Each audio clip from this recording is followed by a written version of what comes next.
Electron है। J Thomson ने 1896 to 98 discover किया था जे थॉम्सन ने इसको। फिर सेकंड नंबर पर रदरफोर्ड ने डिस्कवर किया प्रोटॉन को, हाइड्रोजन गैस को आयोनाइज करके। उसके पहले गोल्डस्टीन ने 1869 में पॉजिटिव चार्ज की बात तो की थी, लेकिन इस तरह का कोई चार्ज डिस्कवर नहीं हो पाया था। फिर जेम्स चैडविक ने 1932 में एक न्यूट्रल पार्टिकल डिस्कवर किया जिसको न्यूट्रॉन कहा गया। तो ये तीनों फंडामेंटल पार्टिकल्स हैं एटम के, जिसमें इलेक्ट्रॉन पर नेगेटिव चार्ज है 1.6 इंटू 10⁻⁻19 कूलम, और प्रोटॉन पर इतना ही अमाउंट का पॉजिटिव चार्ज है। लेकिन ये दोनों एंटी पार्टिकल नहीं है, ये भी याद रखिए, क्योंकि जो मास ऑफ इलेक्ट्रॉन है वो बहुत कम है मास ऑफ प्रोटॉन से, कि नहीं। तो इसलिए एंटी पार्टिकल होने का मतलब होता है उसके मास भी सेम होना चाहिए और चार्जेज अपोजिट होंगे तब वो एंटी पार्टिकल होगा। तो इलेक्ट्रॉन का एंटी पार्टिकल है पॉजिट्रॉन, प्रोटॉन का है एंटी प्रोटॉन। तो इस तरह से जो हमारे पास फंडामेंटल पार्टिकल्स थे एटम में वो तीन हैं, दो न्यूक्लियस में रहते हैं, प्रोटॉन और न्यूट्रॉन। क्योंकि जब हम कभी कभी न्यूक्लियस को डिस्कस करते हैं, what is the structure of nucleus, what is the composition of nucleus, तो उसमें दो अलग अलग लोगों ने थ्योरी दी थी। एक में इलेक्ट्रॉन प्रोटॉन थ्योरी है और एक में है प्रोटॉन न्यूट्रॉन थ्योरी है। लेकिन जो अब हम लोग मानते हैं वो प्रोटॉन न्यूट्रॉन थ्योरी है, क्योंकि ये माना जाता है कि प्रोटॉन और न्यूट्रॉन ही न्यूक्लियस में है, उसमें इलेक्ट्रॉन नहीं रह सकता। क्यों नहीं रह सकता? क्योंकि अगर उसमें है तो उसकी भी energy about 100 million electron volt होना चाहिए इलेक्ट्रॉन की, अगर न्यूक्लियस में है तब। जबकि जो इलेक्ट्रॉन इजेक्ट होता है एटम से उसकी energy 2 to 3 million electron volt तक ही होती है, उससे ज़्यादा नहीं होगी। तो इसका मतलब वो न्यूक्लियस में कभी नहीं रहता। तो कहाँ रहता है? न्यूक्लियस के सराउंडिंग में रिवॉल्व करता है डिफरेंट ऑर्बिट्स में। तो ये हमने पहले से डिस्कस किया था। चलिए जल्दी चलिए भाई, जल्दी आ जाइए, अभी तो क्लास शुरू हो रहा है। ये टॉपिक जो है बहुत रिच है और बहुत इजी है यहाँ से पढ़ना। 11th का टॉपिक थोड़ा डिफिकल्ट होता है, अब बेस वो आपका बन चुका है, उसी पर आगे चलते रहेंगे सब कुछ।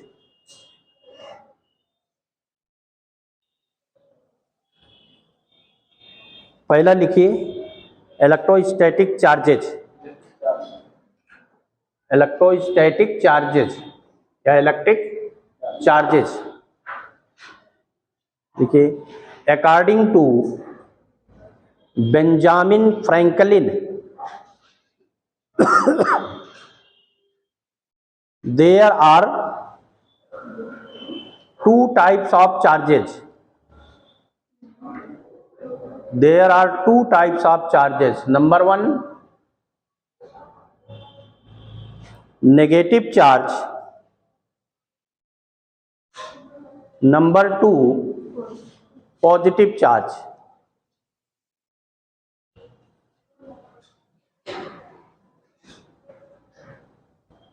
नेक्स्ट पैराग्राफ में लिखिए लाइक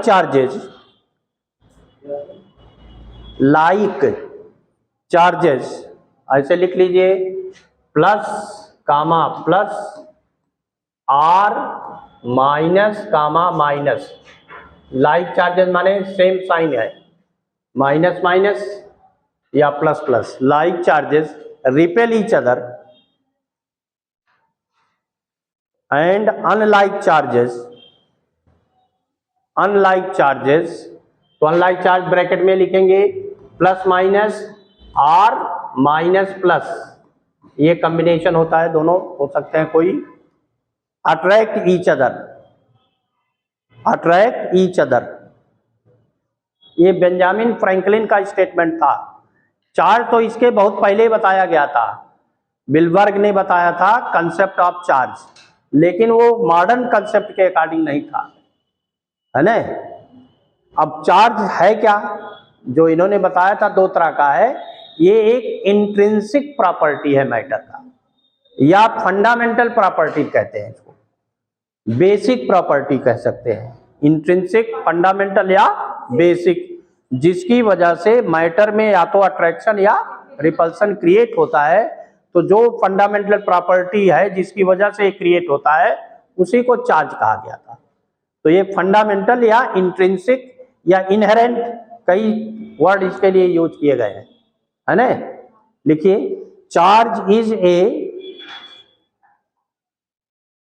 बेसिक या फंडामेंटल लिख लीजिए, fundamental property of matter by virtue of which, property of matter by virtue of which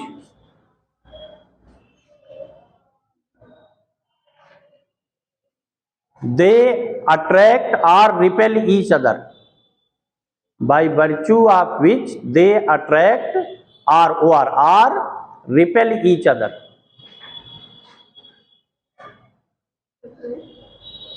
या तो अट्रैक्ट करेंगे या रिपल करेंगे। जैसे मास भी बेसिक प्रॉपर्टी है, ग्रेविटेशन में बताया था, या उसी को मेजरमेंट ऑफ इनर्शिया ही मास है कि नहीं। इनर्शिया का मेजरमेंट जिस रूप में हम करते हैं वो मास है। तो वैसे ही वो भी फंडामेंटल प्रॉपर्टी या बेसिक या इनहेरेंट प्रॉपर्टी था, लेकिन उसमें केवल अट्रैक्शन होता है, इसमें अट्रैक्शन और रिपल्सन दोनों होता है ना। देखिए next, according to modern concept, according to modern concept, charge on any matter exist due to transfer of electrons, due to transfer of electrons from one to another।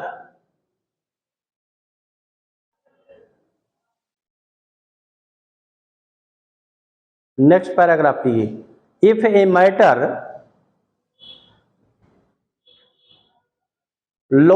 Loss, if a matter loss few electrons, it becomes positively charged, it becomes positively charged। On the other hand,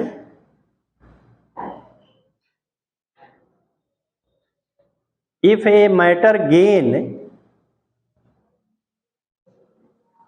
few electrons, gain या accept, कुछ भी लिख लीजिए, gain few electrons, it becomes negatively charged।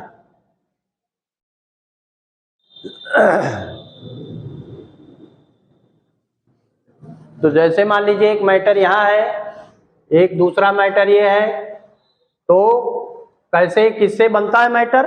Matter is made by atoms, कि नहीं, इसमें atoms होते हैं, और एटम में क्या है? फंडामेंटल पार्टिकल्स हैं। उसमें केवल एक ही पार्टिकल है जो इजीली ट्रांसफर होता है, और वो है केवल इलेक्ट्रॉन।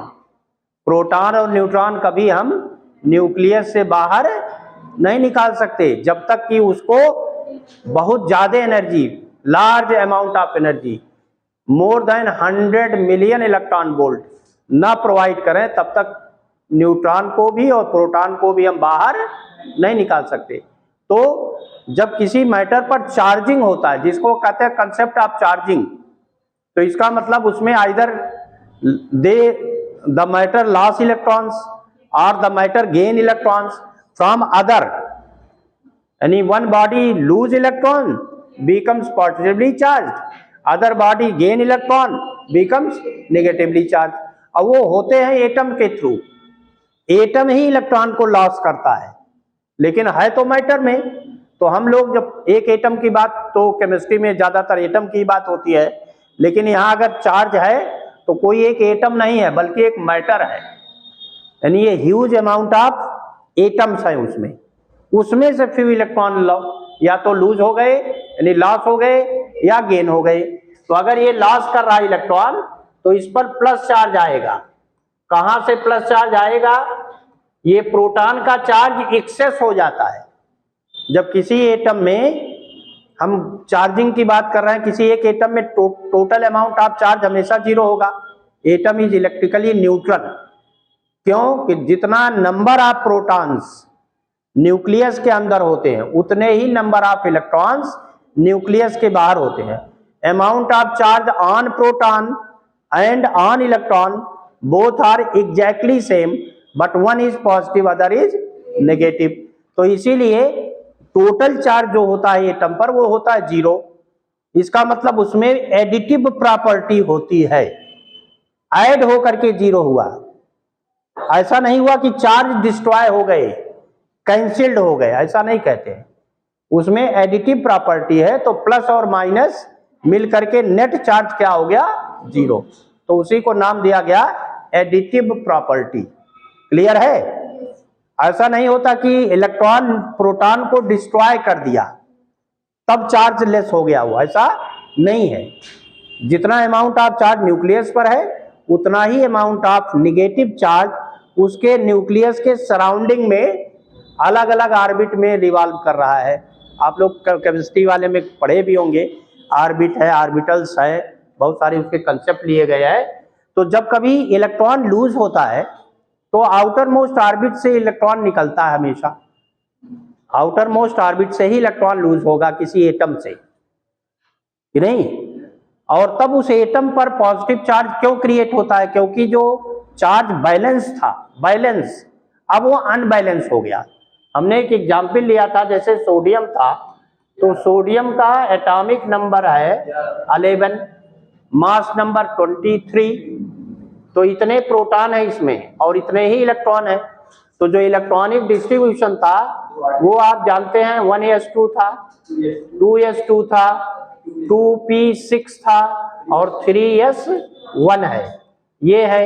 या यहाँ पर ऐसे लिख सकते हैं 2, ये मिलकर के 8 और ये है 1।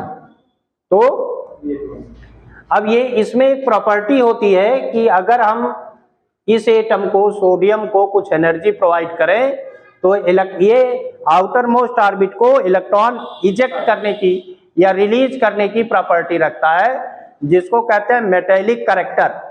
उसी को नाम दिया गया है मेटेलिक कैरेक्टर। और जितना ज्यादा ये कैरेक्टर स्ट्रांग होगा वो उतना ही अच्छा मेटल माना जाता है। तो जब ये कुछ एनर्जी एक्सेप्ट कर लेगा तो होगा क्या? ये एनर्जी को, मान लीजिए डेल्टा ई एनर्जी एब्जॉर्ब कर लिया तो एक इलेक्ट्रॉन निकाल दिया। तो जब एक इलेक्ट्रॉन निकाला तो यहाँ पर कितने प्रोटॉन थे? 11 प्रोटॉन थे और 11 ही इलेक्ट्रॉन थे। अब जब एक इलेक्ट्रॉन हट गया तो 10 ही इलेक्ट्रॉन है, वो 10 प्रोटॉन के चार्ज के इक्वल है, बैलेंस किए हैं, तो एक इलेक्ट्रॉन का चार्ज अनबैलेंस हो गया, एक प्रोटॉन का चार्ज। वही इस पर ये प्लस लोकेट करता है, तो ये पॉजिटिव चार्ज इसको या पॉजिटिव आयन इसको कहा गया, कि नहीं? अब इसमें 10 ही इलेक्ट्रॉन है और 11 प्रोटॉन है, तो एक प्रोटॉन का चार्ज एक्सेस है। तो ऐसे जितने एटम्स लूज कर देंगे इलेक्ट्रॉन्स को, सब पर पॉजिटिव चार्ज आएगा, तो पूरे मैटर पर उतना पॉजिटिव चार्ज हो जाएगा। और जो इस तरह गेन करते हैं, कुछ एलिमेंट होते हैं जिनमें प्रॉपर्टी होती है गेन करने की, जैसे क्लोरीन है, जो जब वो इलेक्ट्रॉन को गेन कर लेता है तो निगेटिवली चार्ज हो जाता है। क्यों? क्योंकि अभी भी प्रोटॉन और न्यूट्रॉन के चार्ज अनबैलेंस हो गए, एक एक्सेस इलेक्ट्रॉन आ गया तो उसका चार्ज निगेटिव है, तो उस पर निगेटिव लोकेशन होता है। तो अगर कोई मैटर ऐसा है जिसमें चार्ज गेन हो रहे हैं तो उस मैटर पर ही निगेटिव चार्ज हो जाएगा, और जो लूज कर रहा होगा वो मैटर ही पॉजिटिवली चार्ज होगा। यही कंसेप्ट होता है चार्जिंग का। हम जब दो बॉडी को रब करते हैं, पुराना कंसेप्ट था, तो इलेक्ट्रॉन एक से ट्रांसफर होकर के दूसरे में जाता है। अब जिसकी प्रॉपर्टी इलेक्ट्रॉन लूज करने की होगी वो लूज कर देगा, और जिसकी गेन करने की होगी वो गेन करेगा। तो इसीलिए अलग अलग चार्ज डेवलप होते हैं। अगर नेट चार्ज की बात करें तो इलेक्ट्रॉन के चार्ज के मल्टीपल में होंगे चार्ज किसी मैटर पर। तो अगर इस पर हम Q की बात कर ले तो यहाँ Q equal to plus NE होगा, उसी तरह यहाँ Q equal to minus NE हो जाएगा। और E क्या है? E है 1.6 into 10 to the power minus 19 coulomb. इसको इलेक्ट्रॉनिक चार्ज कहते हैं। इसको हम कभी डिवाइड नहीं कर सकते। किसी मैटर पर जो मिनिमम चार्ज अब तक पाया गया वो यही है। एक हम नए चार्ज की बात करते हैं, क्वार्क। क्वार्क का कंसेप्ट अब है कुछ बुक्स में, लेकिन अभी इस तरह का कोई भी पार्टिकल अभी इस तरह का एग्जिस्ट नहीं किया जिसको हम कह सकें कि यही क्वार्क है और इस पर इतना अमाउंट ऑफ चार्ज है जो इलेक्ट्रॉन से कम है। फ्रैक्शन में होता है। कुछ लोगों ने बताया है कि अगर इतने इलेक्ट्रॉन्स हैं, माने इतने इलेक्ट्रॉन का चार्ज है तो इतने क्वार्क है, तो उसमें फ्रैक्शन निकल आता है। लेकिन ऐसा कोई इंडिपेंडेंट पार्टिकल अब तक डिस्कवर नहीं हुआ है जिसको हम चार्जिंग की बात कर सके। तो इसको कहा जाता है क्वांटाइजेशन ऑफ चार्ज। क्वांटा का मतलब होता है एक ग्रुप जिसको हम डिवाइड नहीं कर सकते।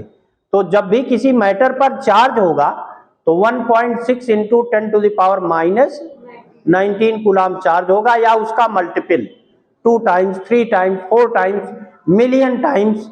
लेकिन कभी फ्रैक्शन नहीं हो सकता। कहीं ऐसे नहीं होगा 2/3 चार्ज ऑफ इलेक्ट्रॉन, ऐसा क्वार्क में बताया गया है 1/3 2/3। लेकिन अभी ऐसे कोई पार्टिकल डिस्कवर नहीं हुआ है। तो ये सब कंसेप्ट कभी कभी पूछे जाते हैं, क्वांटाइजेशन क्या है, या कितना नंबर ऑफ इलेक्ट्रॉन्स इसमें रिलीज हुए, कितने नंबर ऑफ इलेक्ट्रॉन्स गेन हो गए अगर इतना चार्ज है। तो जब भी इलेक्ट्रॉन की एफिशिएंसी होगी तो इसका मतलब वो नेगेटिव चार्ज है, डिफिशियंसी माने कमी होगी तो वो पॉजिटिवली चार्ज मैटर। क्लियर है? लिखिए थोड़ा सा, नहीं वैसे ही लिखो। The amount of charge on any matter is always equal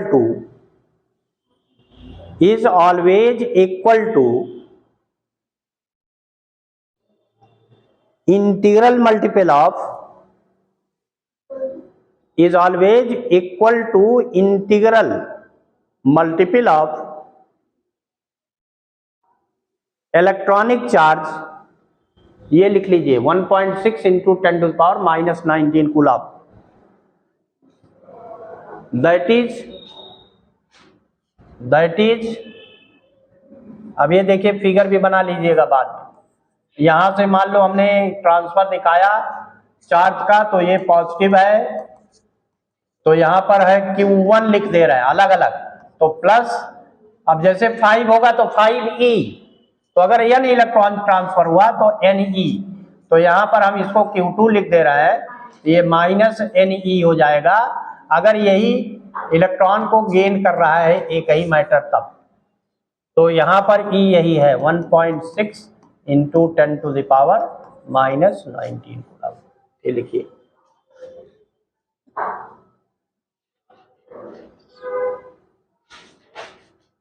लिख लीजिए, this phenomena is called quantization of charge.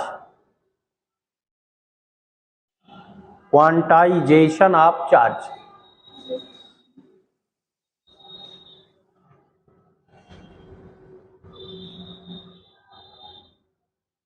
Next paragraph लिखिए,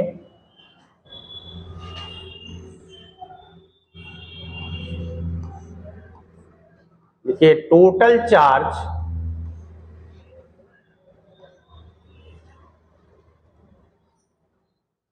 on a system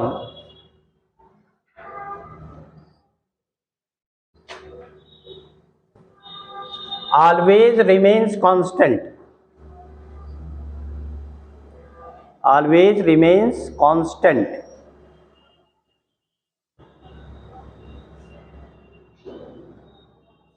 and it is equal to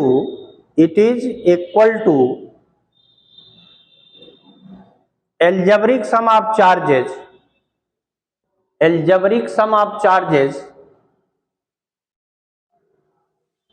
on different part of the system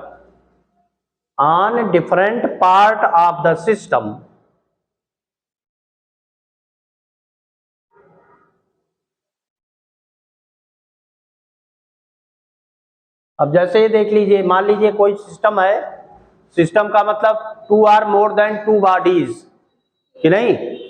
तो अगर मान लीजिए ऐसे अलग अलग बॉडी है ज्वाइन टुगेदर, यहाँ पर चार्ज है Q1, अब मान लो ये प्लस में है, यहाँ पर चार्ज है -Q2, ये है +Q3, ये +Q4, ये -Q5, +Q6, +Q7, ऐसे है -Q8। तो नेट चार्ज जो होगा ये आएगा ऐसे, नेट चार्ज सबको ऐड कर लेंगे। Q = Q1 प्लस में है -Q2 plus Q3 minus +Q4 -Q5 +Q6 +Q7 ऐसे है, और -Q8, ये टोटल ऐड कर लेंगे। तो यही एडिटिव प्रॉपर्टी है। यही क्या है? Additive property.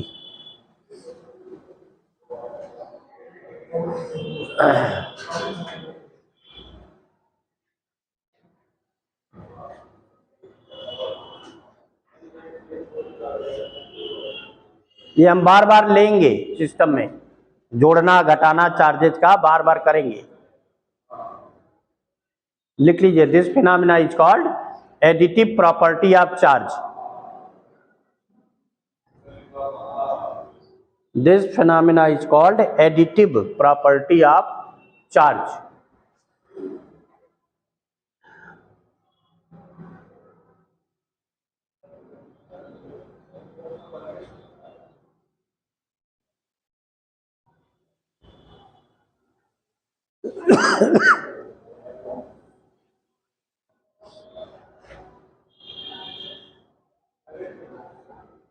अब अगर कोई सिस्टम है तो उस पर टोटल चार्ज भी कांस्टेंट रहता है।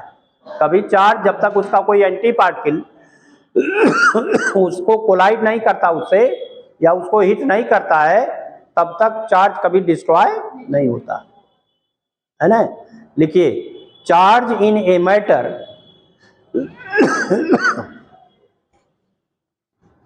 Charge in a matter is always remains constant is always remains constant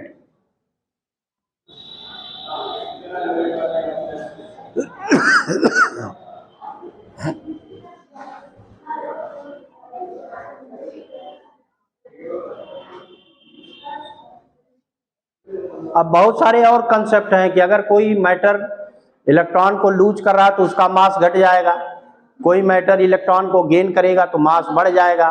size पर भी फर्क पड़ता है। अगर एटम है, एटॉमिक उसमें हम लें तो जब इलेक्ट्रॉन रिलीज होते हैं तो साइज घटता है, इलेक्ट्रॉन गेन होते हैं अगर तो साइज बढ़ती है। तो सब केमिस्ट्री में बहुत सारा ये सब डिस्कस किया हो गया। हम लोग इलेक्ट्रोस्टैटिक फोर्स की बात कर लें तो कूलम्ब्स लॉ इन्होंने सबसे पहले दिया था, कूलम्ब्स लॉ। तो इन्होंने बताया क्या था, बहुत कॉमन ये लॉ है, जैसे ग्रेविटेशन में होता है। अगर 2 पॉइंट चार्जेस हैं, पॉइंट चार्ज की बात किया तो पहले 2 पॉइंट चार्जेस और स्टेशनरी, हाँ मोशन में ना हो, पॉइंट चार्ज हो, कैसे हो, स्टेशनरी हो। क्या कर रहे हो, मोबाइल चल रहा है,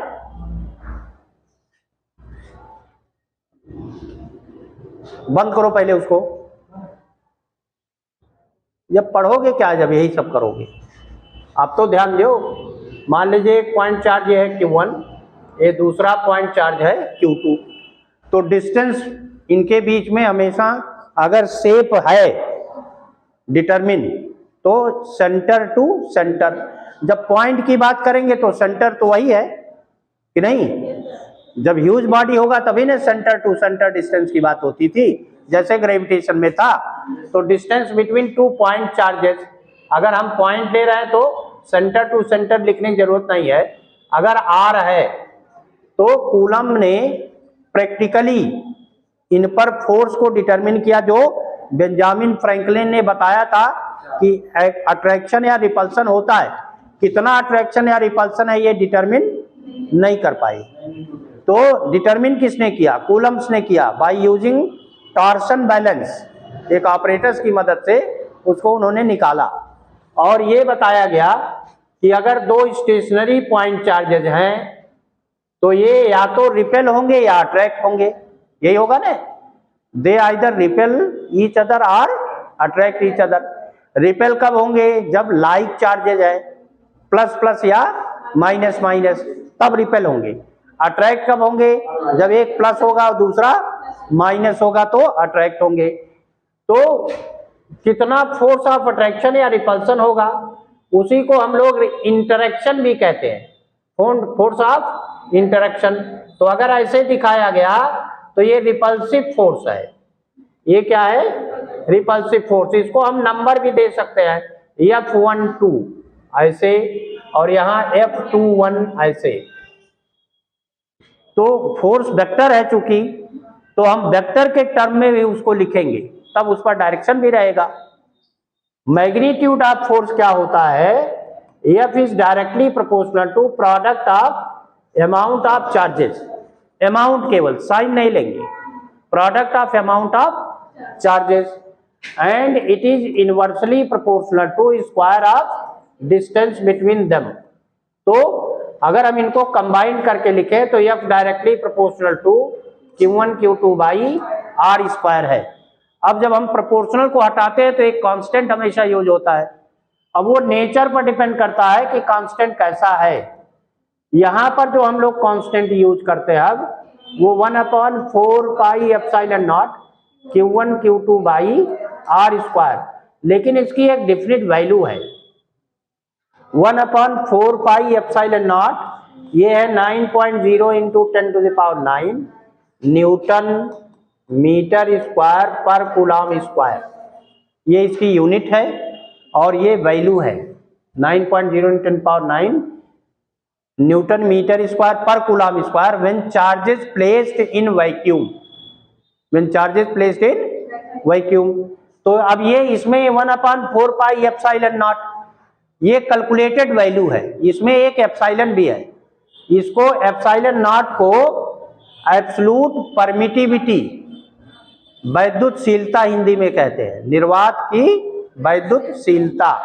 तो ये है एब्सोल्यूट परमिटिविटी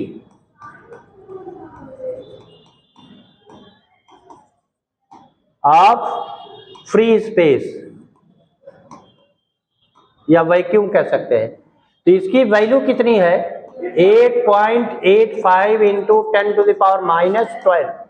अब ये डिवीजन में है तो इसका इनवर्स हो जाएगा, कूलम स्क्वायर पर न्यूटन मीटर स्क्वायर। अब वो पावर के हिसाब से अपना लिख लीजिए। तो इसका डायमेंशनल फार्मूला भी आप लिख सकते हो कि नहीं लिख सकते हो? जरा एप्सिलॉन नॉट का पहले इतना लिखिए, कूलम्स लॉ में लिखो थोड़ा सा statement. Coulomb's law, it states that force of interaction,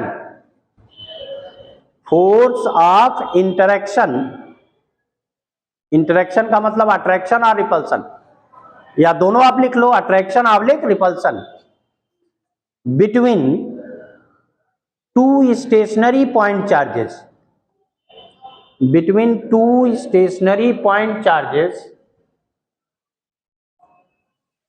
is directly proportional to, two stationary point charges is directly proportional to the product of amount of charges the product of amount of charges and inversely proportional to square of distance between them, square of distance between them. तो पहले तो ये magnitude लिखिए, अभी direction के लिए अलग से हम उसको लिखवाते हैं। फिगर बना के पहले लिखिए, ये हमने रिपल्सिव फोर्स को दिखाया है, ऐसे अट्रैक्टिव फोर्स ऐसे हो जाएगा, देखिए इनवर्ड होगा, वो ऐसे रहेगा।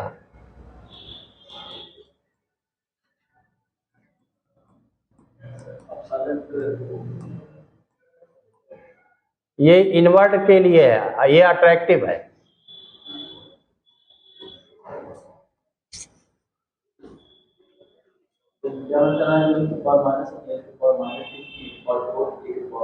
कितना आया है? M -1 L -3 T to the power 4 A square. ये है सबका आया।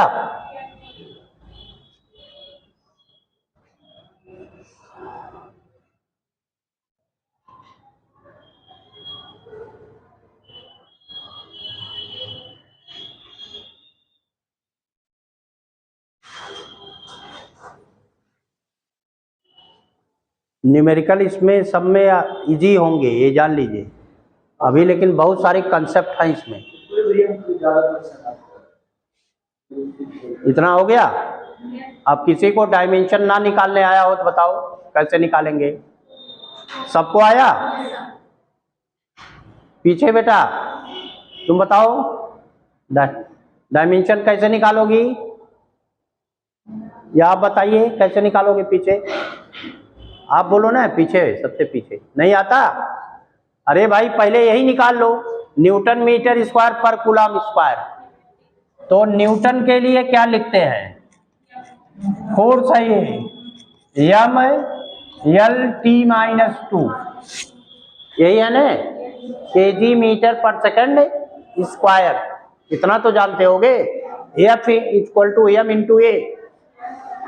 अब दूसरा यहाँ पर क्या है? Metre square. तो एम स्क्वायर जहां लिखा है ऐसे ब्रैकेट माने डायमेंशन, तो ये एल स्क्वायर हो गया। और पर कूलम, कूलम क्या है? क्यू है, क्यू का आई इंटू टी। तो सी का डायमेंशन है एटी, ए टी है। Q equal to I into T. I fundamental physical quantity है, करंट, करंट फंडामेंटल है, उसका क्या है डायमेंशनल सिंबल ए, और टी टाइम है तो कैपिटल टी। अब ये जो था न्यूटन मीटर स्क्वायर पर कूलम, तो ये आया न्यूटन मीटर स्क्वायर कूलम -2, हमेशा ऐसे लिखा जाता है।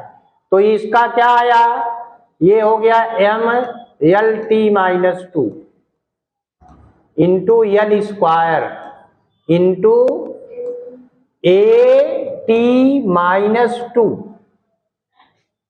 अब इसको देखिए कितना हो गया? एम एल पर देखिए 2 पावर ए 1 पावर ए 3, और टी यहाँ -2 यहाँ -2, तो टी -4 और a -2। ये किसका हो गया? ये न्यूटन मीटर स्क्वायर पर कूलम स्क्वायर। तो ये 1/4 पाई एप्सिलॉन नॉट का हुआ, ये 1/4 पाई एप्सिलॉन नॉट का हो गया।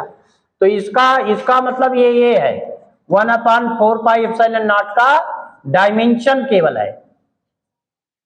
ये डायमेंशंस हैं 1, 3, -4, -2, और एप्सिलॉन नॉट उसका इनवर्स रहेगा ना।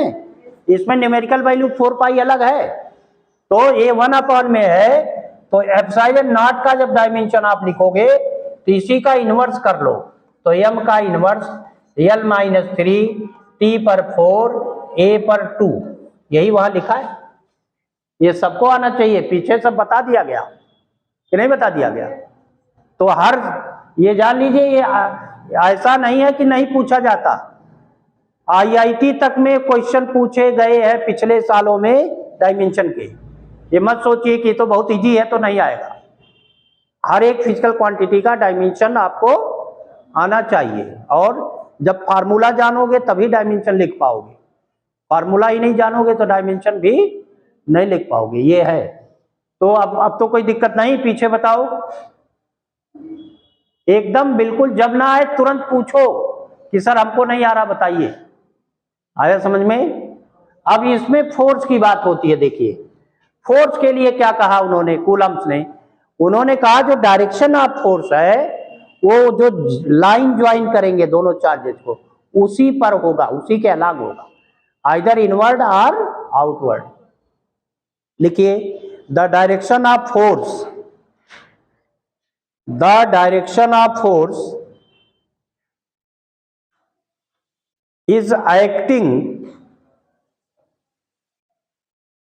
along the line joining two charges, along the line joining two charges, along the line joining two charges, उसी लाइन पर होगा, किसी एंगल पर नहीं हो सकता।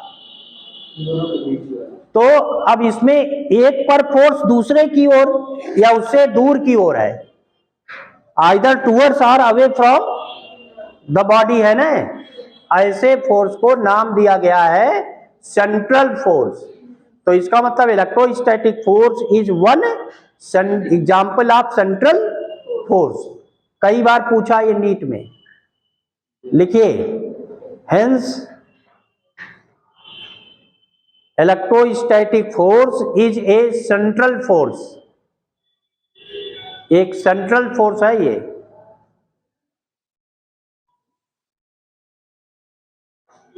इसी में और बढ़ा लीजिए, it obey inverse square law, it obey inverse square law, व्युत्क्रम वर्ग के नियम का पालन करता है। हिंदी में क्या कहते हैं? व्युत्क्रम वर्ग का नियम है ये। व्युत्क्रमानुपाती है वो वर्ग के, तो इसी को कहते हैं व्युत्क्रम वर्ग का नियम, इनवर्स स्क्वायर लॉ। क्लियर है? और किस पर डिपेंड कर रहा है?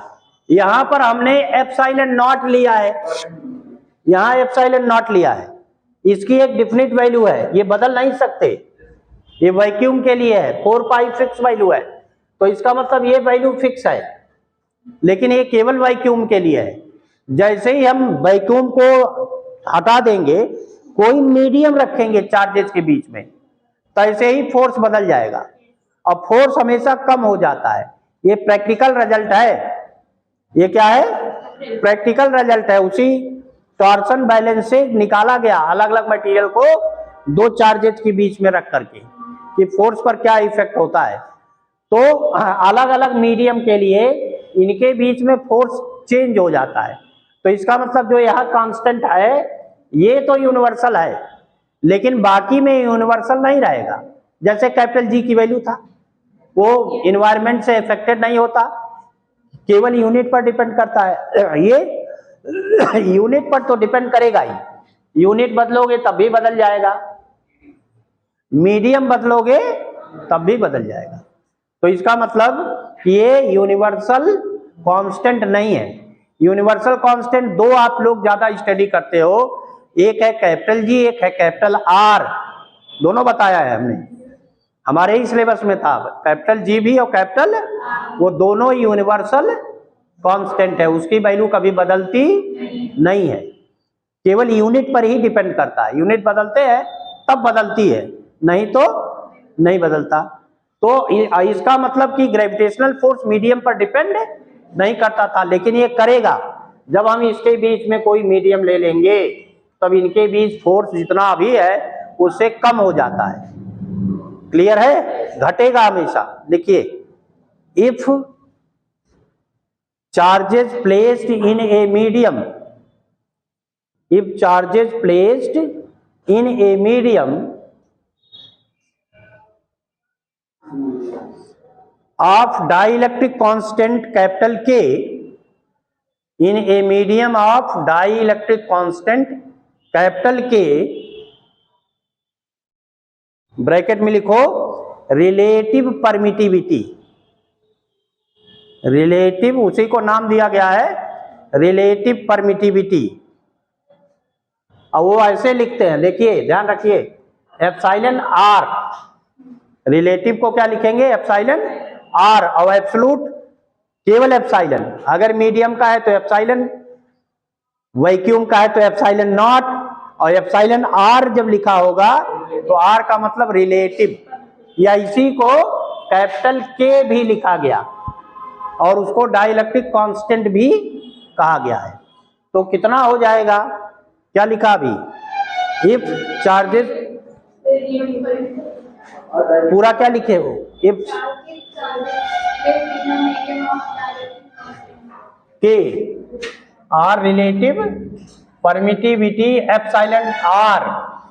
तो अब देखिए यहां पर मीडियम है, इसमें डाइलेक्ट्रिक कांस्टेंट के या रिलेटिव परमिटिविटी एप्सिलॉन आर ले तो चाहे रिपल्सिव फोर्स होगा चाहे अट्रैक्टिव होगा, इनमें कमी आ जाएगी।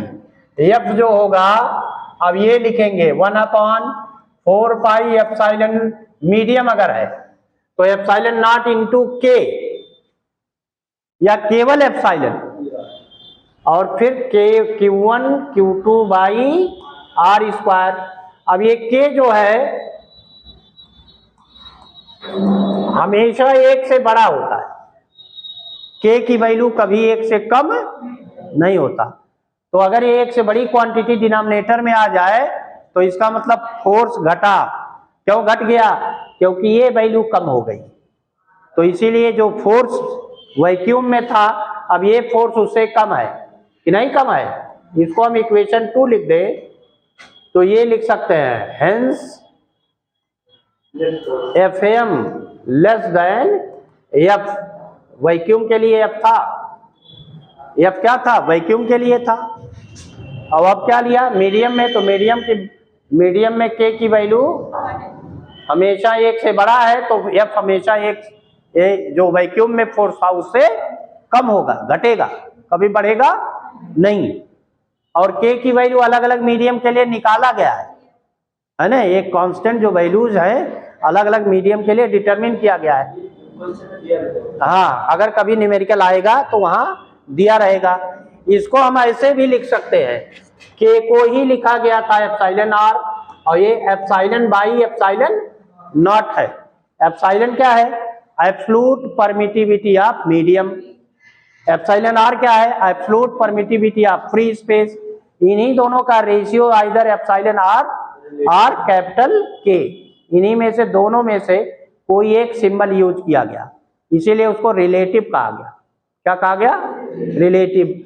और ये वैल्यू हमेशा एक से ज्यादा है। एयर का हम लेते हैं 1.003, एयर का 1 तो 1 मान लिया जाता है, 003 के बजाय 1 ही मान लिया जाता है, चाहे वैक्यूम हो चाहे एयर हो। क्लियर हो गया। तो ये क्या है, सेंट्रल फोर्स है, it obey inverse square law, it depending on the medium, है ना। तो लिखो आगे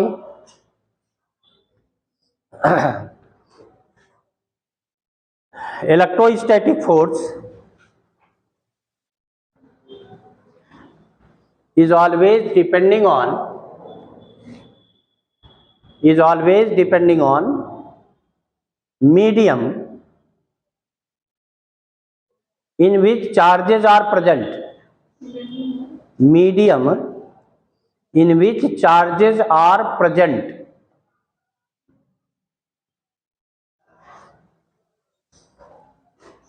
अगर हम इसको कंपेयर करें ग्रेविटेशनल फोर्स और इलेक्ट्रोस्टैटिक, उस समय भी बताया था हमने, तो it is stronger than gravitational force. अगर हम 2 प्रोटॉन ले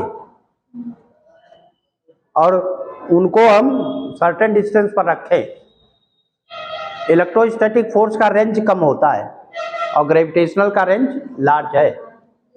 इसकी रेंज तो स्मॉल है तो अगर हम इतने डिस्टेंस पर रखें चार्जेस को कि वो रिपेल करें, प्रोटॉन प्रोटॉन है तो रिपेल करेगा, तो हम ग्रेविटेशनल फोर्स और इलेक्ट्रोस्टैटिक फोर्स को जब कंपेयर करेंगे तो Fe is about 10 to the power 36 times Fg होगा।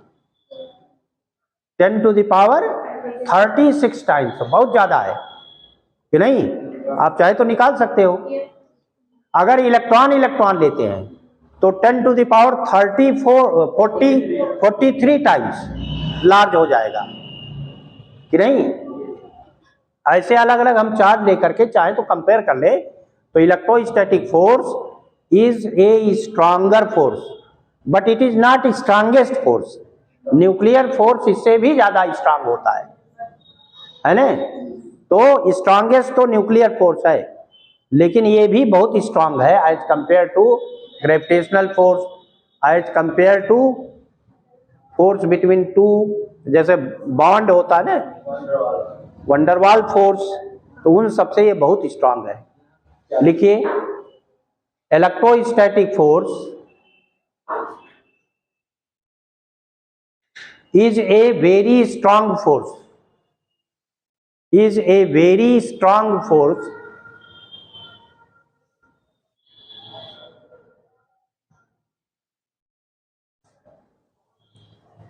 than gravitational and van der Waals force.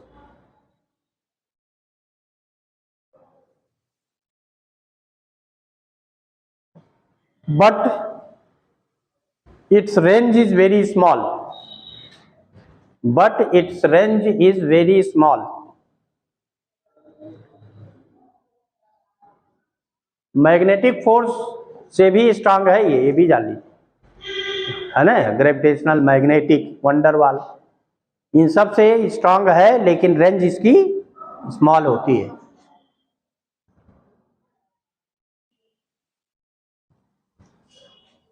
तो अब कंपैरिजन तो हो ही गया, इसमें अट्रैक्शन रिपल्सन दोनों होगा। अगर कोई पूछे तो ग्रेविटेशनल में और इसमें क्या अंतर है, तो एक्सप्लेन कर सकते हैं तुरंत। ये अट्रैक्टिव और रिपल्सिव दोनों है, ये उससे स्ट्रांग है। अब दोनों में इनवर्स स्क्वायर लॉ है, वो मीडियम पर डिपेंड नहीं करता, ये मीडियम पर डिपेंड करेगा, है ना? तो ये सब उसके कंपैरिजन है। अब इसमें मेन पार्ट होता है वेक्टर फॉर्म। ज्यादातर न्यूमेरिकल उन्हीं के उसमें आपके पूछे जाएंगे कि इनके वेक्टर फॉर्म क्या है।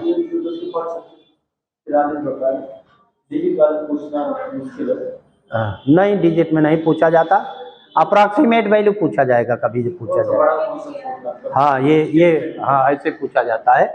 तो पहले लिखिए Coulomb's law in vector form, main part वही है, Coulomb's law in vector form.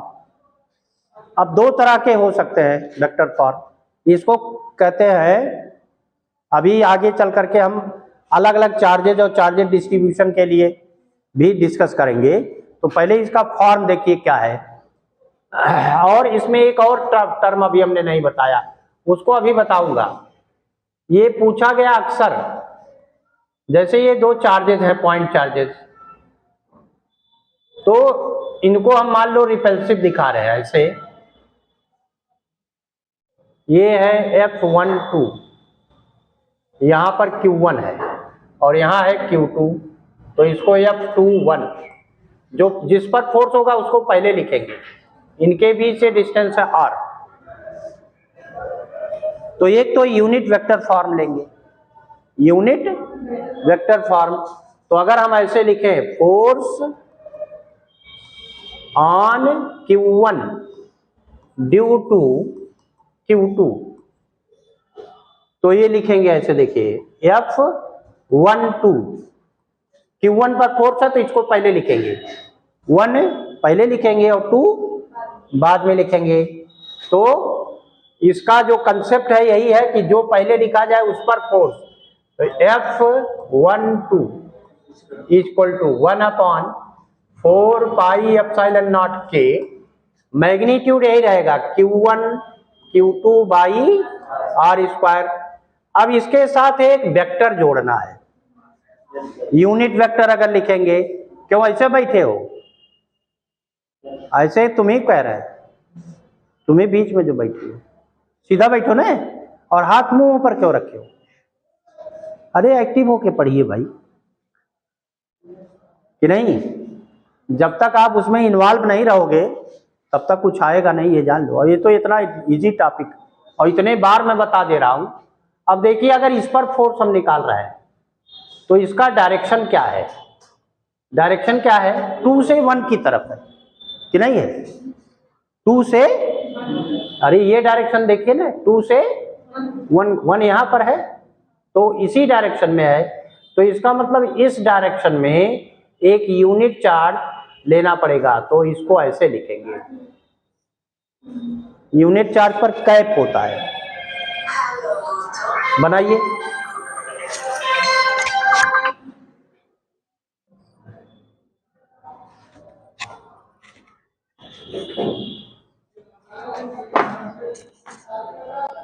Hello, हाँ नहीं फोन कर रहे तो पूछने के लिए, वो पूनम बताई थी तुम जा रहे हो बस्ती तब। हाँ छोड़ो, हाँ ठीक है चलो।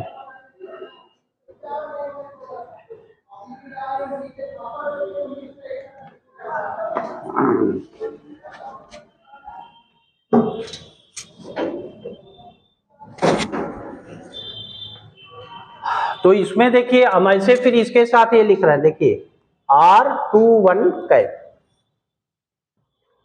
क्लियर हुआ?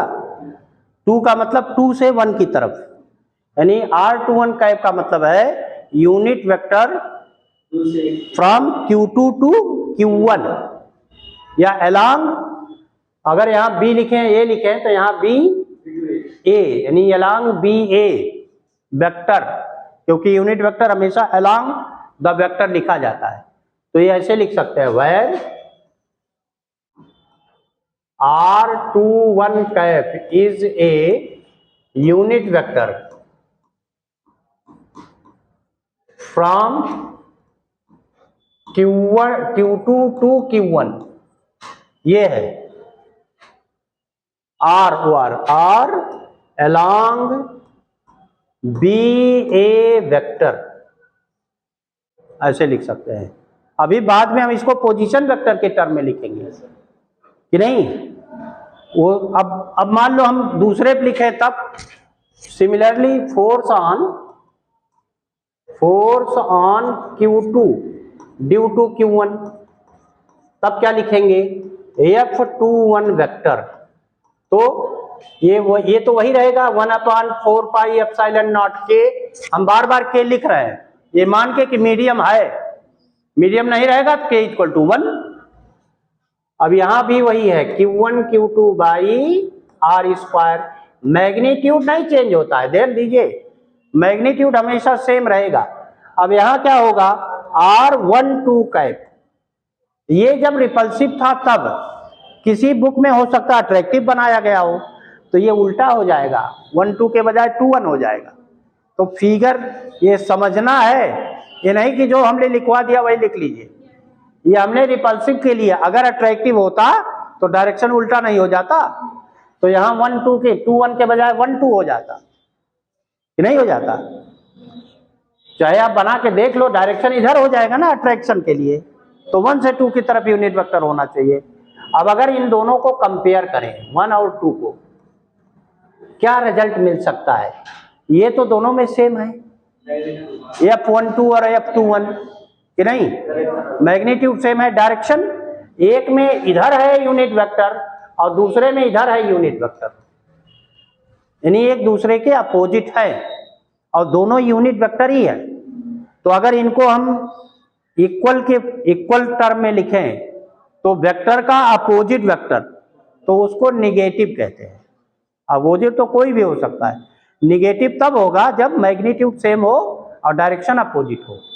तो इसका मतलब ये है हमारे पास, ये ध्यान दीजिए, ये R12 कैप इक्वल टू है माइनस R21 कैप, या किसी को लिख सकते हो, निगेटिव है एक दूसरे की, क्या है? निगेटिव है। तो इसका मतलब F12 क्या होगा, F12 equal to minus F21 या F21 equal to minus F12। तो ये कहाँ होता है, ये कौन सा लॉ है, ये कौन सा लॉ है, एक्शन रिएक्शन लॉ है। This is Newton's third law. ये क्या है, न्यूटन्स थर्ड लॉ। इसका मतलब कि Coulomb's law is according to Newton's third law of motion, यानी Coulomb's law hold Newton's third law. Second और फर्स्ट नहीं लिखेंगे अगर डायरेक्ट पूछा, वैसे सेकंड लॉ ही रियल लॉ है, उसी में सारे इन्वॉल्व होते हैं। लेकिन जब हम ऐसे पूछे कि which law it obey, first law, second law, third law, तो it obey Newton's gravitational force में भी वही था। पहले इतना लिखो, ऑब्जेक्टिव में यही सब पूछा जाएगा, ये जान लो। हाँ, किस पर ये है, किसमें पॉजिटिव है, किसमें निगेटिव है, क्या वैल्यू होगी, कभी मीडियम चेंज कर दिया, कभी डिस्टेंस चेंज किया, तो इन्हीं सब के रिलेटेड क्वेश्चन होंगे। जल्दी लिखो क्योंकि सातवें पीरियड मिला है, बहुत सारा है रिजल्ट, और वो भी एक हमने वैसे ही बता दिया। अभी तो ये यूनिट वेक्टर का फॉर्म है, अभी इसमें मेन होता है पोजीशन वेक्टर फॉर्म, है ना, पोजीशन वेक्टर के टर्म में लिखेंगे। हो गया, लिख लिया, लिखो। हेंस कूलम्स लॉ, ब्रैकेट में लिखो, electrostatic force obey Newton's third law, Newton's third law, bracket में लिख लो action reaction law, action reaction law. Action reaction माने अलग अलग बॉडी पर होगा और इक्वल मैग्नीट्यूड होंगे कि नहीं, डायरेक्शन अपोजिट होंगे, अलग अलग बॉडी पर होंगे। पहली बात तो सेम बॉडी पर एक्शन रिएक्शन नहीं होता, अलग अलग बॉडी पर होंगे, सेम मैग्नीट्यूड होगा और डायरेक्शन अपोजिट होगा, ये होता है तीनों। क्लियर। अब हम देखें कि हम इसको पोजीशन वेक्टर फॉर्म में कैसे लिख सकते हैं। तो जरा वो कंसेप्ट आपको होना चाहिए कि पोजीशन वेक्टर होता क्या है, या हम कैसे पोजीशन वेक्टर को कैसे लिखते थे।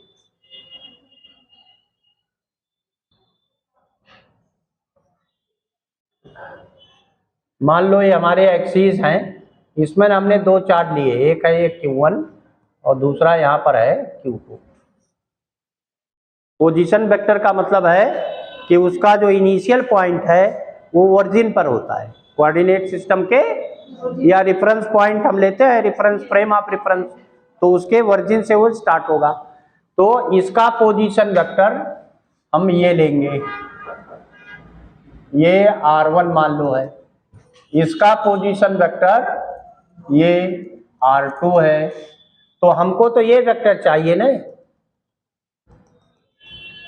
कि नहीं चाहिए, फोर्स तो इधर है, अगर रिपल्सिव है तो ऐसे फोर्स है ना, यही तो हमने लिया है। तो ये है F12 और ये था F21। तो अगर हम पोजीशन वेक्टर के टर्म में लिखे, इसको पॉइंट को हमने A लिख दिया और इसको क्या लिख दिया, B। तो position vector of A R1 माना है, यानी OP वेक्टर OA वेक्टर ये क्या है, यही R1 है, और OB वेक्टर इसको क्या लिख दिया है, R2। हमको AB या BA वेक्टर चाहिए, AB वेक्टर या BA वेक्टर। तो इसमें होता है ट्रायंगल लॉ, वेक्टर में क्या होता है, ट्रायंगल लॉ। कि अगर ये देखिए ट्रायंगल बन रहा है कि नहीं, OAB क्या बन रहा है, ट्रायंगल, ट्रायंगल। तो उसमें जो साइड होते हैं दो रेगुलर साइड, यानी ये साइड प्लस ये साइड, उनका रिजल्टेंट थर्ड साइड होगा in opposite direction.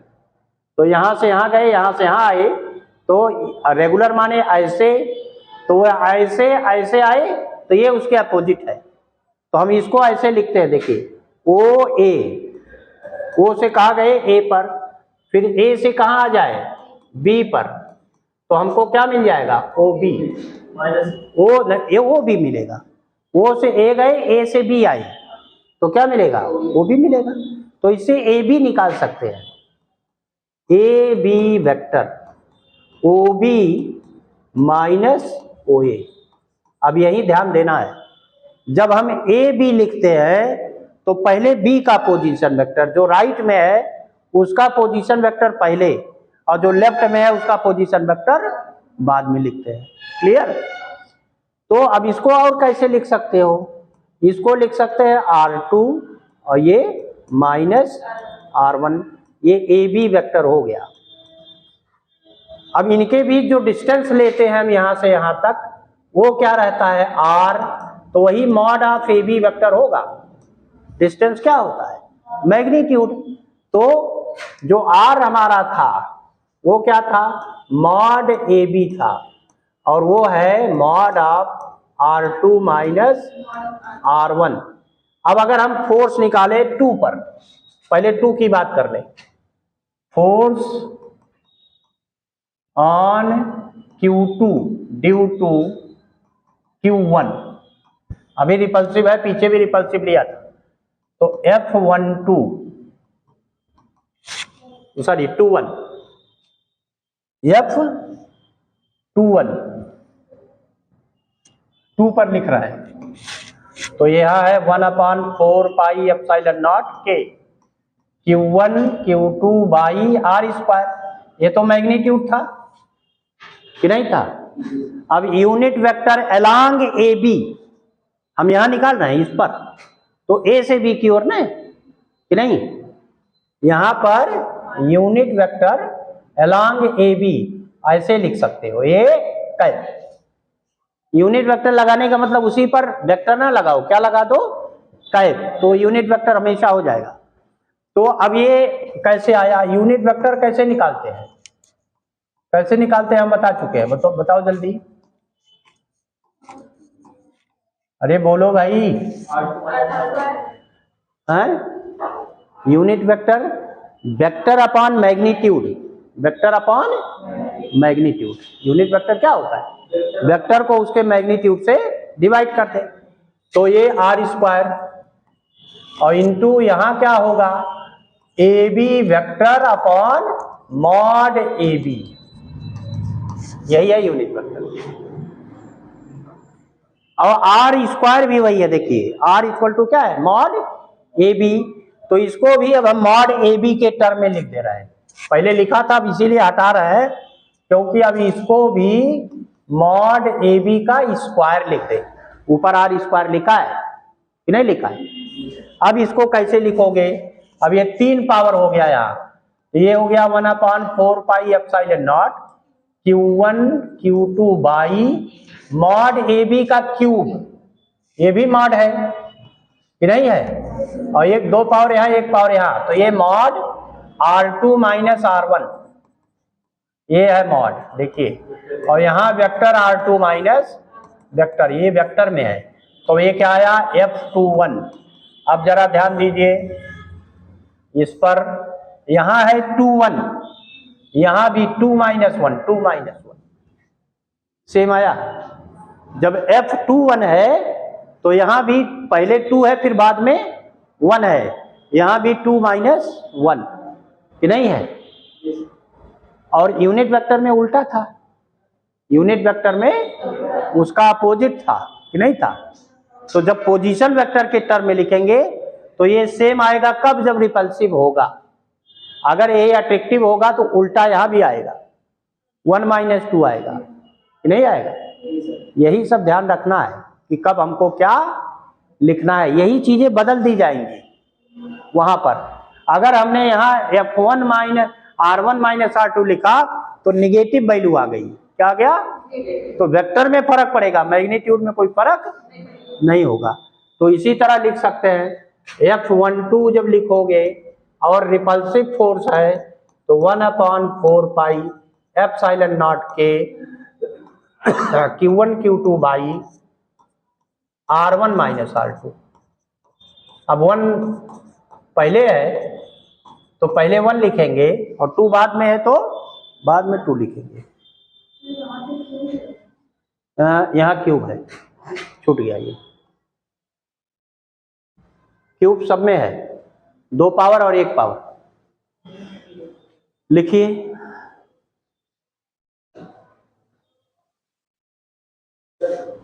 Unit vector में ऊपर वेक्टर किए, नीचे मैग्नीट्यूड किए हैं, उसके बाद ऊपर वेक्टर है, नीचे पैरेलल लाइन है ना, दोनों अलग अलग सेट। हाँ, ये मॉड है, उसका मैग्नीट्यूड है। इसका मैग्नीट्यूड से 8 वेक्टर 8 माइनस R होता है। हाँ, इसका लिखा है, यही तो ए बी वेक्टर है, तो इसका मॉड लोगे तो इसी का मॉड लिया जाता है। मैग्नीट्यूड का मतलब डायरेक्शन छोड़ दे, distance between A B, distance between A B होगा तब वो, और कोऑर्डिनेट में होता तो उसको निकाल सकते थे वैसे ही।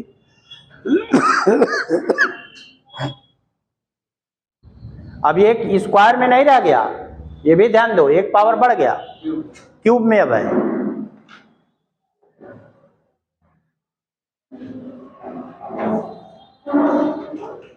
ये सब जब बहुत डेप्थ में पढ़ोगे तब समझ में आएगा कि हाँ कब हमको क्या लेना है, कौन से डायरेक्शन में है, फिगर के अकॉर्डिंग होगा, अट्रैक्टिव है कि रिपल्सिव है, ये भी देखना रहेगा। और न्यूमेरिकल सभी तभी कर पाएंगे जब डायरेक्शन मालूम रहेगा कि रिपेल करेगा कि अट्रैक्ट करेगा।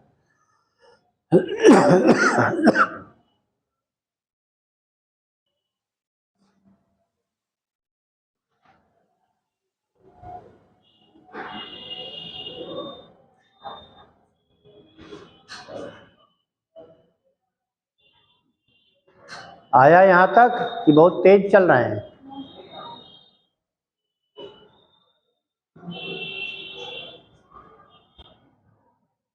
अब ये तो था कि अगर 2 स्टेशनरी पॉइंट चार्जेज हैं तब क्या लगेगा फोर्स, अगर मूविंग चार्ज होते तो बाद में इसको जनरलाइज किया गया कि चार्ज चाहे जैसे भी हो, चाहे वो डिस्ट्रीब्यूटेड चार्ज है, डिस्क्रीट डिस्ट्रीब्यूशन है या कंटिन्यूअस डिस्ट्रीब्यूशन है, रेस्ट चार्ज है या मूविंग चार्ज है, Coulomb's law is always hold, हमेशा लगेगा। कभी ऐसा नहीं होगा कि कूलम्ब्स लॉ होल्ड ना करे। क्लियर है? लेकिन जो बेसिक उन्होंने दिया था वो स्टेशनरी और पॉइंट चार्जेस के लिए था। तो अब डिस्ट्रीब्यूशन अगर है तब क्या होगा, फोर्स अलग अलग चार्जेस की वजह से जो फोर्स किसी एक चार्ज पर होगा उनका वेक्टर सम, क्योंकि ये वेक्टर है, उनका क्या निकालेंगे। तो यही ज्यादा, सबसे ज्यादा यही पूछा जाता है आपसे नीट वगैरह में कि एक स्क्वायर दे दिया, उसके किसी कॉर्नर पर फोर्स पूछ लिया, सेंटर पर फोर्स पूछ लिया, इलेक्ट्रोस्टैटिक फील्ड पूछ लिया, इक्विलैटरल ट्रायंगल दिया है उसके किसी कॉर्नर पर फोर्स पूछा गया, ऐसे ही, या चार्जेज इक्विलिब्रियम में है उसके लिए कोई टर्म उसमें से जो मिसिंग है उसको पूछा गया, तो वो सब वेक्टर फॉर्म से ही लगेंगे और वो होता है सुपरपोजिशन ऑफ वेक्टर्स, यानी जितने भी फोर्सेज हैं सबका वेक्टर सम निकालेंगे किसी एक चार्ज पर, तो उसको कहते हैं प्रिंसिपल ऑफ सुपरपोजिशन। लिखिए, electrostatic force due to discrete distribution of charges,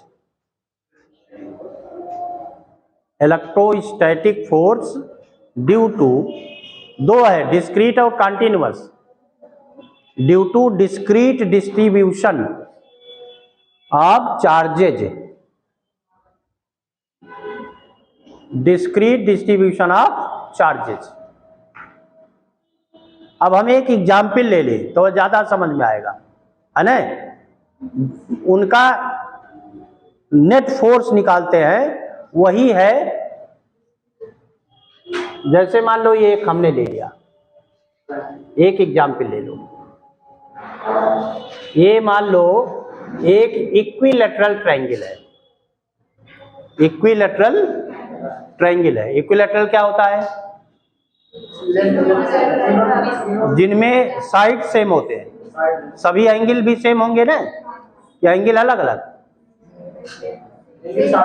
60 degree each है ना। इंटीरियर एंगल कितना होगा? 60 डिग्री, और एक्सटीरियर 120। अरे जब अंदर 60 है तो एक्सटीरियर क्या होगा? 120। मान लो ये 3 चार्जेज है, यहां पर है -q, यहां पर है +q, और यहां पर भी है +q। ये 3 चार्जेज हैं। अब मान लो हमने ये पॉइंट लिया A, यहां पर लिख दिया B, और ये ले लिया C। इनकी साइड है A और A। Net force on Q on A पूछ, मान लो A पर जो फोर्स है, या इसको नमस्ते, इसको हम QA लिख दें। अब ये है Q, ऐसे लिख लें, ये QB लिख दें, तो ये है -Q। अब ये QA है तो ये है +Q, इसको छोड़ दें, यहां पर जो ये है, अभी ये समझ में आ जाएगा। इसको हम केवल QA लिखें तो +Q, और इसको QC लिख दें, इसको लिख दें QC, तो ये +Q, ये Q एट C, तो ये +Q। कितने चार्ज है? 3। मान लो हम एक पर फोर्स निकालते हैं, net force on QA, net force on QA, तो ये इस पर फोर्स लगाएगा, ये भी इस पर फोर्स लगाएगा कि नहीं? तो फोर्स कैसा होगा? मैग्नीट्यूड तो सेम होंगे लेकिन डायरेक्शन अलग अलग होंगे। इस पर डायरेक्शन देखिए, ये प्लस है, ये भी प्लस है, तो इसका ये डायरेक्शन होगा रिपल्सिव कि नहीं होगा, और ये माइनस और ये प्लस है तो अट्रैक्टिव, तो इस पर ये फोर्स होगा। तो इसको मान लो हमने F1 लिख दिया, इसको लिख दिया F2। तो अब कैसे निकालेंगे नेट फोर्स? Vector sum. कैसे निकालेंगे? वेक्टर सम होगा। तो अब कैसे भी आप वेक्टर का रिजल्ट होता है मैग्नीट्यूड निकालने के लिए, मैग्नीट्यूड और डायरेक्शन दोनों निकाल सकते हैं अलग अलग, या एक साथ दोनों भी निकाल सकते हैं। 2 तरीका है। एक तो R = √a² + b² + 2ab cos theta, और फिर एंगल के लिए वो फार्मूला लगाओ, या इसको रिजॉल्व कर लो 2 पार्ट में रिजॉल्व कर ले। जैसे ये देखिए बेस मान लो ये, तो इसी के पैरेलल अगर यहां हम लेंगे तो ये टोटल एंगल कितनी है? 60 + 60, ये एंगल 60 डिग्री, तो ये टोटल 120। अब ये हाफ डिवाइड होगा, 60 डिग्री ए बी और 60 डिग्री ए बी, तो इसका एक कंपोनेंट इधर आ जाएगा और इसका एक कंपोनेंट इधर आ जाएगा। जिधर एंगल होता है cos, तो ये आएगा F1 cos 60, और इसका भी इसी तरफ आएगा F2 cos 60। अब दोनों एक ही डायरेक्शन में है तो सम हो जाएगा। तो क्या लिख सकते हैं? Net force F = magnitude F1 cos 60 plus F2 cos 60। तो F1 कितना होगा? 1/4πε0 k Q square by distance square, तो A²। इनके भी डिस्टेंस कितना है? A। और cos 60 की वैल्यू cos 60 प्लस, अब इसको भी लिख लो 1/4πε0 k Q²/A², अगेन cos 60। तो दोनों तो एक ही हुए कि नहीं हुए? केवल डायरेक्शन अलग अलग है, तो हम तो मैग्नीट्यूड लिख रहे हैं। अब ये 2 टाइम्स हो गया, कितना? 2, 1/4πε0 k Q²/A² और cos 60 1/2। तो ये 2 और ये 2 कैंसिल हुआ, कितना हो गया? 1/4πε0 के Q square by A square, यानी जितना एक चार्ज पर फोर्स था, जितना एक चार्ज की वजह से फोर्स था उसी के मैग्नीट्यूड के इक्वल आया। और ये कई बार रिजल्ट पूछा है कि अगर दो फोर्सेस इक्वल मैग्नीट्यूड के हों, 120 डिग्री पर एक्ट कर रहे हों, तो उनका रिजल्टेंट क्या होगा, सेम होता है और 60 डिग्री पर होगा। कितने पर? 60 डिग्री है कि नहीं भाई? इस वाले से, इस वेक्टर से कितने पर है? 60 पर, या इसके पैरेलल है वो, इस वाले बेस के पैरेलल है। तो ये कैसे आया? यही है प्रिंसिपल ऑफ सुपरपोजिशन। इसका मतलब किसी एक चार्ज पर नेट फोर्स क्या होगा, अलग अलग चार्जेस के फोर्स का वेक्टर सम निकालेंगे। अब आपके सिलेबस पर इसी पर बेस्ड न्यूमेरिकल आएंगे सबसे ज्यादा। चलिए हम कल फिर डिस्कस करेंगे, सर आ गए हैं, इसको लिख लीजिए अभी, कल फिर डिस्कस करेंगे अभी।